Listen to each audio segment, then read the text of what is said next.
Sir,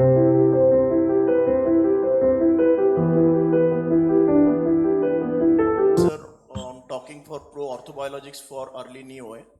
He's talking why we should use them. Thank you, sir. Good morning, Merry Christmas, and Happy New Year to you all. Can I use the?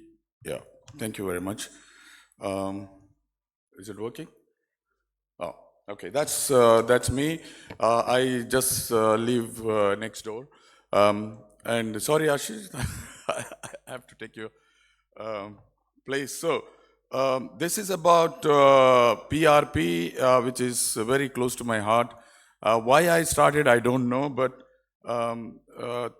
things like this actually, help you to understand the problems in the young. So when we come to the orthobiology, it's a big debate now. It's a vast subject, and this is why I wanted to touch on this topic. Now, see, if you look at the literature, this is like as late as December 2025, there are about 110 publications in PubMed on PRP in knee osteoarthritis. So this is my favorite slide, which I keep in my clinic. KL grading, you have grade 1, grade 2, grade 3, grade 4, and then I have this slide below where I start with, I tell my patients, look at this, and this is where you are at this point. This is grade 1 and 2. So when it comes to injections, we have steroids, we have viscosupplementation, and we have PRP, which is my domain. And I think this topic is particularly about what preparation, because it's evolved over a period of time, what dosage, which system, and what are the recommendations at the time. For the time being, I know there's a huge debate about what type of preparations that you want to use for PRP injections. In my books, for knee osteoarthritis, either it is leukocyte-rich or leukocyte-poor PRP.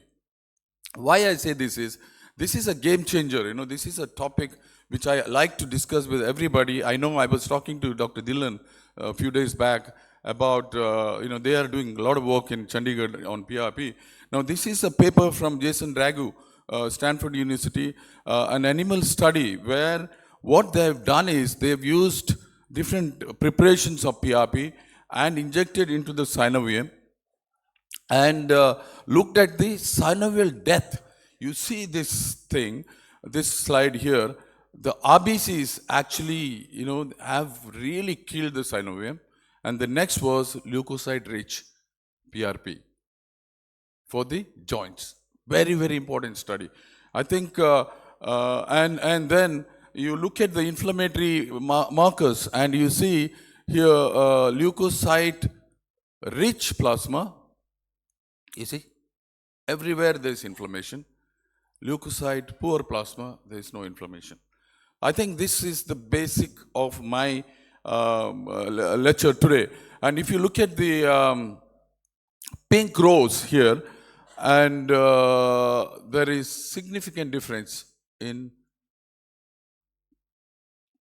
symptoms. And then I want you to highlight, on this study from the Auto Evidence from Mohit Bhandari's team from Canada, where they have just looked at the comparators of PRP with placebo, non-operative treatment, steroid, hyaluronic acid, and surgery alone. And if you look at this last column here, you see the PRP has done well. And there are some studies which are talking about dosage, which I'll talk about later because I've got only 5 minutes. And in my books, you can actually look at the system which actually gives you leukocyte-poor plasma for knee osteoarthritis. If you are looking at the NICE recommendation, National Institute of Clinical Science in the UK, they recommend that you use PRP with proper consent. So KL grade 1 and 2 I recommend PRP.